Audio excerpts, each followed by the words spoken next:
Halo Tuan Rungkat. Halo, Bi. Bi, lu punya kenalan janda nggak? Perawan juga nggak apa-apa sih. Kalau ada yang siap nikah minggu ini, Bi. Ya, buru-buru amat, Tuan Rungkat. Penyakit orang banyak duit gini nih. Kalau nggak urusan perut, ya di bawah perut. Ngelunjak lo. Ingat lu lagi ngomong sama siapa? Bercanda, Tuan Rungkat. Gua serius ini, Bi. Kalau malam ini dapet, besok langsung gua DP-in dah. Buset Tuan Rungkat, nyari jodoh apa nyari mesin cuci sih? Malam ini di DP, besoknya langsung dipakai. Lu Bi, gua minta tolong ini sama lu. Kalau ada kenalin ya. Ya udah, iya. Tapi nggak apa-apa ya, nggak harus cantik. Yang penting ada napasnya. Ya, asal napas aja lu. Ntar orang gila lu bawa ke sini. Tolong si Robi. Ya udah, siap Tuan Rungkat. BTW, ada komisinya nggak nih? Mata duitan lu. Kerja belum apa belum udah nanyain bayaran lu. Apalah arti semua uang untuk Tuan Rungkat? Katanya mau dicariin pendamping, gimana sih? Nggak boleh pelit lah. Ya udah, iya. Ntar gua kasih komisi. Nah, gitu dong. Oh iya, besok kita pindahan rumah ya. Nggak bawa barang-barang kok. Udah ada semua di rumah baru. Ya, paling pakaian gua doang di koper. Oke, siap Tuan Rungkat, laksanakan. Ya udah gitu aja ya. Gua ngantuk. Kenapa sih Okado? Biasa dong, penyakit orang kaya baru. Baik yang duit dikit pengennya kawin mulu. Wajar, Bi. Dia juga masih punya birahi kali. Dia mah birahi mulu, nak, dari miskin juga. Cariin Dot, kali aja lu banyak kenalan cewek-cewek single gitu. Gue lagi nggak mood nyarinya. Mau fokus nabung jemput istri gue aja dah, gue mah. Boleh sih. Tenang, nanti ada komisinya. Katanya sih begitu. Wah, boleh tuh Bi. Cari aja kali di marketplace Facebook. Banyak di situ biasanya. Paling minus pemakaian. Parah lu. Goblok lu kona. Kan nanti kalau Tuan Rungkat benar-benar dapat jodoh, kita bertiga juga dapat komisi. Tapi masalahnya, kira-kira siapa ya yang mau sama aki-aki bau tanah kayak dia? Kalau perempuan cantik dan masih muda, pasti mikir dua kali kalau mau kawin sama Tuan Rungkat. Meskipun dia kaya raya, sultan dan banyak duit, tetap aja tampangnya sudah kayak aki-aki yang kebanyakan gaya. Bentar-bentar, kata Nadot tiba-tiba sambil menepuk jidatnya sendiri. Gua baru inget nih, gimana kalau tante lu yang menor itu? Si Tante Laras, emaknya Olive. Robi langsung melongo sebentar. Tante Laras? Iya, Tante Laras itu. Menurut gua, dia pasti mau sama Tuan Rungkat. Dulu kan Tante Laras itu orang kaya, hidupnya juga penuh gaya. Nah, sekarang kalau dijodohin sama Tuan Rungkat, cocok banget. Yang satu menor, yang satu aki-aki bau tanah tapi sultan. Paket lengkap Bi. Robi garuk-garuk kepala. Masih ada sih kontak Tante Laras, tapi gua malu kalau tiba-tiba ngehubungin dia lagi. Sejak gua nikah sama Citra, gua sudah lost contact sama Olive dan Tante Laras juga. Takutnya kalau gua kontak sekarang, dia mikir macam-macam. Nanti malah jadi fitnah. Soalnya dulu Tante Laras itu ngebet banget pengen nikah sama gua. Padahal gua maunya sama anaknya, si Olive. Malah yang naksir emaknya. Kan kacau. Koa ngakak. Justru itu Bi.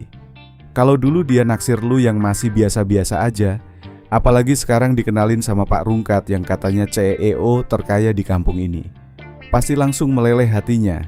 Bahkan mungkin bukan cuma hatinya, rahimnya juga langsung hangat. Mulut lu dijaga dikit Dot, kata Luna sambil menahan tawa. Robi akhirnya mengambil HP-nya. Ya sudah, gua coba chat dulu Tante Laras. Tapi gua tanya dulu, dia sudah balikan sama suaminya atau sudah nikah lagi belum? Soalnya kalau masih sendiri, peluangnya besar banget. Nadot langsung semangat. Nah, gitu dong. Tapi nanti kalau dia mau ketemu, lu jangan jemput pakai motor. Enggak etis. Pakai Alphard punya Pak Rungkat. Biar Tante Laras langsung yakin kalau yang mau dijodohin ini benar-benar orang kaya.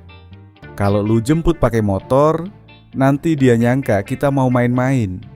Iya juga sih, jawab Robi. Terus lu izin dulu sama Tuan Rungkat. Bilang aja mau jemput calon istri buat dia. Sekalian nanti bawa Tante Laras ke rumah baru Pak Rungkat yang di gunung itu. Biar dia makin terkesima lihat kekayaannya. Bisa-bisa dia langsung lupa cara napas begitu lihat rumahnya. Luna ikut menimpali.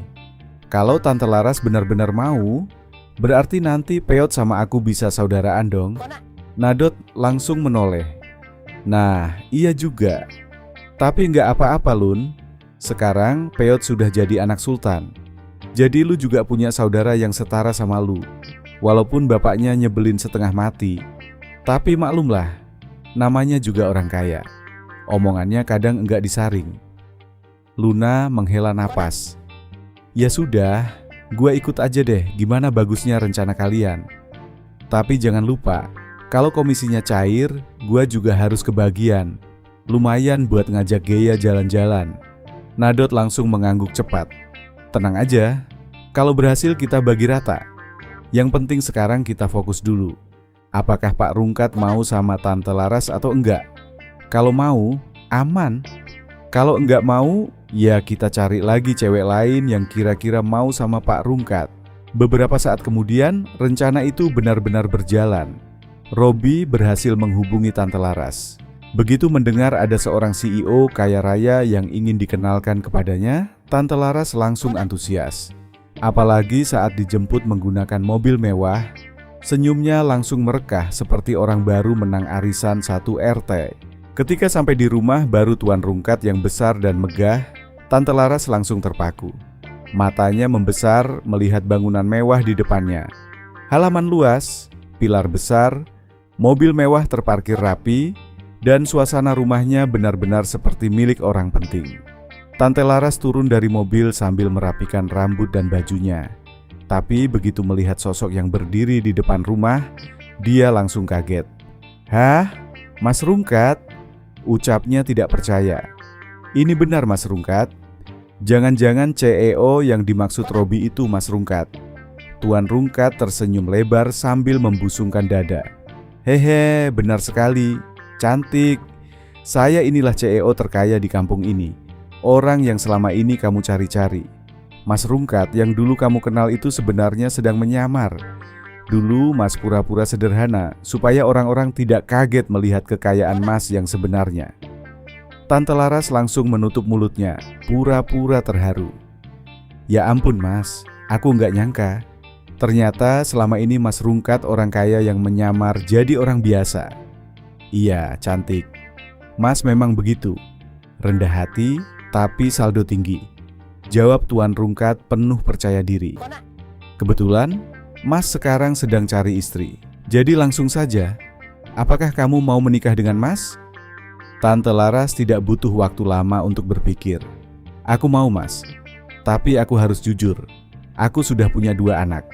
Yang satu si Kino masih sekolah. Yang satu lagi Olive sudah lulus. Kalau Mas bisa menerima aku dan anak-anak aku siap menikah sama Mas. Aku siap menemani Mas sampai harta Mas habis." Tuan Rungkat langsung terdiam sebentar.